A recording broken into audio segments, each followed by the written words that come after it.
सृष्टिकर्ता ने सृष्टि की रचना ही क्यों की है? सृष्टि की रचना के पीछे परमात्मा का जो उद्देश्य है वो यही बताया गया है कि परमात्मा ने एकाकी होने के कारण जब मन नहीं लग रहा था तो उन्होंने अपने मन को लगाने के लिए, मन की उबन को हटाने के लिए सृष्टि की रचना की। जैसे हम और आप जब अकेले होते हैं तो क्या करते हैं? कहते हैं भाई कोई कहानी कहो, शुरू करो अंत्याक्षरी लेकर हरि का नाम, समय बिताने के लिए करना है कुछ काम। समय बिताना,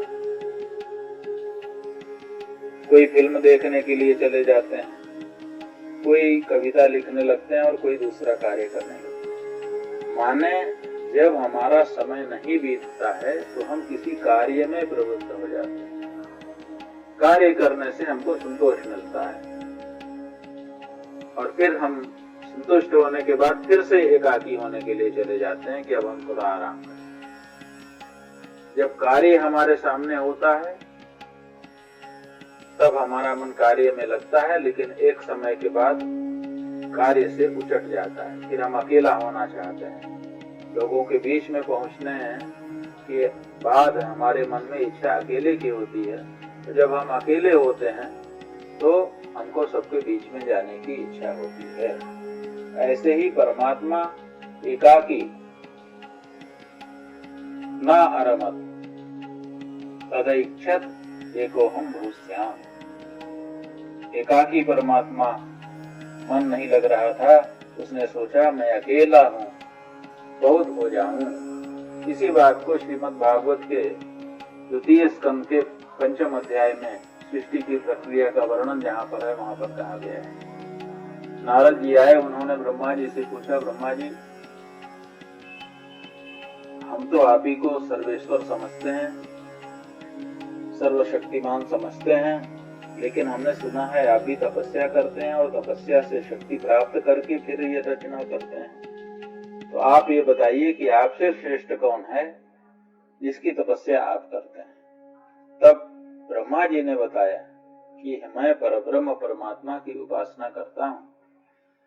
परब्रह्म परमात्मा के कहने पर ही सृष्टि की रचना करता हूँ। परब्रह्म परमात्मा की ये इच्छा है कि सृष्टि हो, इसलिए मैं एक उपकरण बनता हूँ। मैं तो केवल साधन हूँ, इच्छा उन्हीं की है और उन्हीं की इच्छा से सृष्टि की रचना होती है। कहा वो क्यों सृष्टि की रचना करते हैं, उनको क्या आवश्यकता पड़ती? ठीक वैसा ही प्रश्न जैसा आपके मनन दवे जी और सुबे सिंह यादव जी के मन में आ रहा है, वैसा ही प्रश्न नारद जी के मन में आया। नारद जी ने ब्रह्मा जी से पूछा कि फिर वो क्यों सृष्टि करते हैं? तो उन्होंने बताया, कालम कर्म स्वभावंच मायेशो मायया स्वया आत्मन्यतिर्क्षया प्राप्तम विभूषु रूपाददे। विभूषु माने विविधम भवितुम इच्छन।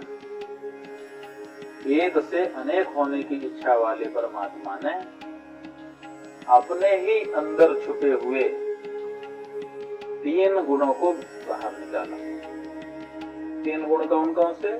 कालम कर्म स्वभाव, काल कर्म और स्वभाव को श्रीधराचार्य जी व्याख्या करते हुए कहते हैं कि मायेसह स्वया मायया, माया के स्वामी परब्रह्म परमात्मा ने अपनी माया से विविभूषु विधयम भवितुम इच्छु, अनेक होने की इच्छा करके माया के द्वारा, माया उनके अधीन है, उस अधीन माया के द्वारा वास्तव में नहीं, जो चीजें माया से की जाती हैं वो वास्तविक नहीं होती, वो केवल दिखती हैं, होती नहीं है। तो भगवान ने माया से अनेक होने की इच्छा की, वास्तव में अनेक होने की इच्छा नहीं की, माया से अनेक होने की इच्छा की। और फिर क्या किया? यदिच्छया स्वेरितया माने स्वतंत्र रूप से, बिना किसी जोर दबाव के, बिना किसी जबरदस्ती के, संकल्प मात्रेण वा अथवा अपने संकल्प मात्र से आत्मनि प्राप्तम लीनम संतम कालम शोभकम सृष्टि काले व्यवहार हेतु। अपने ही अंदर जो लीन था वह काल माने सृष्टि के व्यवहार का हेतु, भूत भविष्य वर्तमान रूप जो काल है उसको वह भगवान में ही लीन था, उसको प्रकट किया।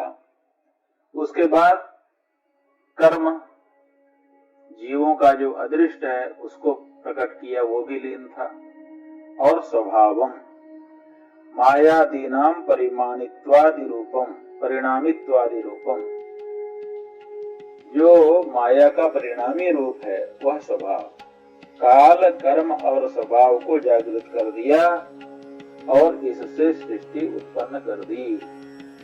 तो काल कर्म और स्वभाव इनका सहाय लेते हुए माया के द्वारा सृष्टि की रचना करो। वो जैसे आप फिल्म देखते हैं, जैसे आप एनिमेशन बनाते हैं, तो आपका इच्छा है कि आप एनिमेशन बनाएंगे, आप बनाने लगते हैं, तो बनाने के लिए क्या चाहिए? थोड़े से उपकरण चाहिए। तो काल कर्म और स्वभाव ये दोनों उपकरण हो गए और इन उपकरणों से माध्यम से भगवान ने सृष्टि की रचना कर दी। फिर उसमें कुछ नियम बना दिए, कैसा होगा तो ऐसा होगा तो ऐसा होगा, और फिर वो सब एक दूसरे से होने लग गए। तो जैसे हम आप चित्रावली देखते हैं, फिल्म देखते हैं, उसी तरह से भगवान भी ये संसार रूपी फिल्म देख रहे हैं। और जैसे हम और आप फिल्म देखते हैं तो उसके अंदर पात्र होते हैं, वो पात्र कोई सुखी होते हैं, कोई दुखी होते हैं, कोई राजा होते हैं, कोई रंक होते हैं, कोई खिलाड़ी होते हैं, कोई सैनिक होते हैं। फिल्म में तो कोई भी हो सकते हैं, ऐसे ही हम और आप हो गए। अब ये जो फिल्म के अंदर व्यक्ति हैं वो कभी सुखी होते हैं, कभी दुखी होते हैं। और वो जो सुखी और दुखी होते हैं फिल्म के अंदर, वो यद्यपि अभिनय करते हुए होते हैं, लेकिन जब अभिनय करते हैं तो ऐसा लगता है कि ये स्वयं दुखी हो गए, ऐसा लगता है कि स्वयं सुखी हो गए। उसी तरह से दुख और सुख हम भोग रहे हैं। वास्तव में न कोई संसार है और न कोई संसार को उत्पन्न करने वाला है। संसार माया के द्वारा उत्पन्न है, अर्थात वास्तविक नहीं है। इसीलिए भगवान शंकराचार्य जी कहते हैं ब्रह्म सत्यम जगत मिथ्या। ब्रह्म सत्य है, जगत मिथ्या है, क्योंकि माया कार्य है। माया के द्वारा जो कार्य, जादूगर जो कबूतर निकालता है, जादूगर जो लड्डू पेड़ा निकाल देता है, जादूगर जो सोने और चांदी के सिक्के निकाल देता है, वो सच्चे नहीं होते। जादूगर सोने और चांदी के सिक्के निकालने के बाद आपके सामने कहता है कि हमें इतना पैसा दीजिए। अगर सोने चांदी के सिक्के स्वयं सच्चे वाले निकाल सकता तो फिर लोगों से टिकट क्यों मांगता, लोगों से चादर फैला करके पैसे क्यों आह्वान करता।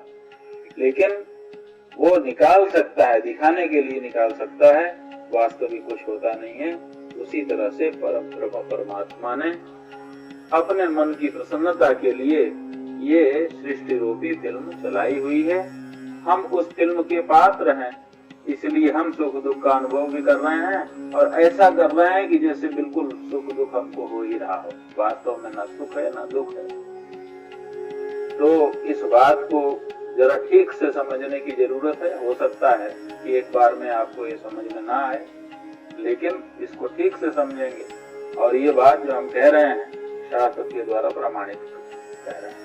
कैसे कैसे सृष्टि की रचना होती है बाद में विस्तार बताया गया है, लेकिन मूल यही है कि अपनी आधीन माया के माध्यम से काल कर्म और स्वभाव, इन तीनों को सामग्री बना करके भगवान ने सृष्टि की रचना की है।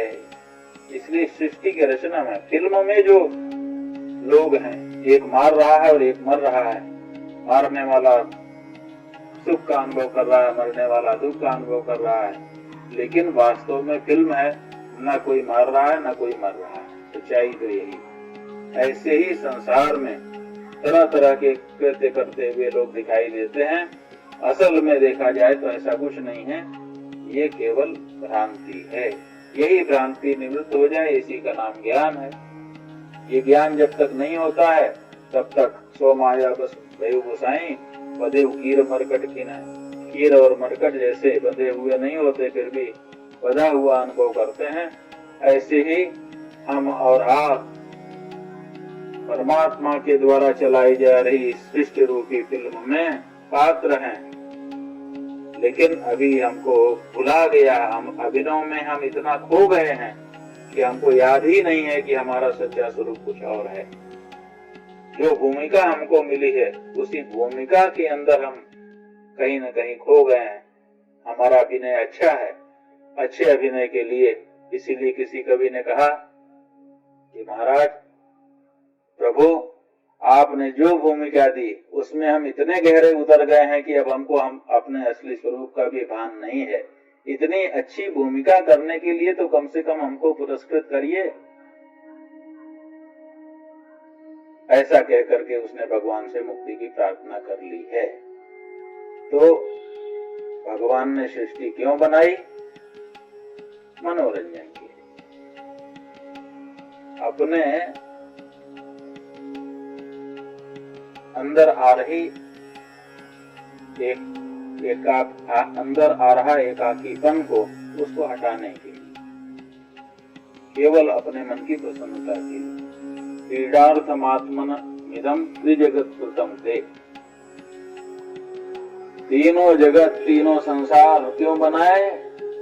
तीनों लोग क्रीडार्थमात्मन, अपनी क्रीड़ा के लिए, आपके मनोरंजन के लिए ये संसार बना हुआ है। और इस मनोरंजन में जो लोग पात्र, काल्पनिक पात्र बनाए गए हैं, वो पात्र अपने आप को सच्चा समझ ले रहे हैं और इसीलिए वो अपने आप को दुखी समझ रहे हैं, अपने आप को सुखी समझ रहे हैं। वास्तव में न सुख है न दुख है, आत्मा आनंद स्वरूप है, आत्मा ही परमात्मा है।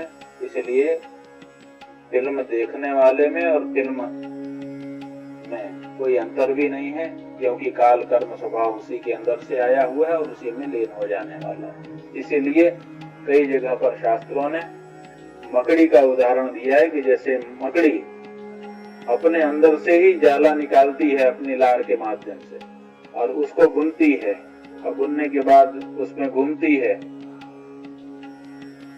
शिकार आदि करती है, जो कुछ करना रहता है, और बाद में फिर उस जाले को फिर अपने ही अंदर समेट लेती है। उसी तरह से ये हमारा केवल अभिव्यक्ति है। इसीलिए परमात्मा अव्यक्त और व्यक्त दो रूपों में कहा जाता है। व्यक्त परमात्मा ही संसार है, अव्यक्त परमात्मा ही वास्तविक परमात्मा है। तो परब्रह्म परमात्मा ने मनोरंजन के लिए, अपने चित्त की प्रसन्नता के लिए कल्पित सृष्टि खड़ी की हुई है। यह वास्तविक नहीं है, वास्तविक परमात्मा ही है।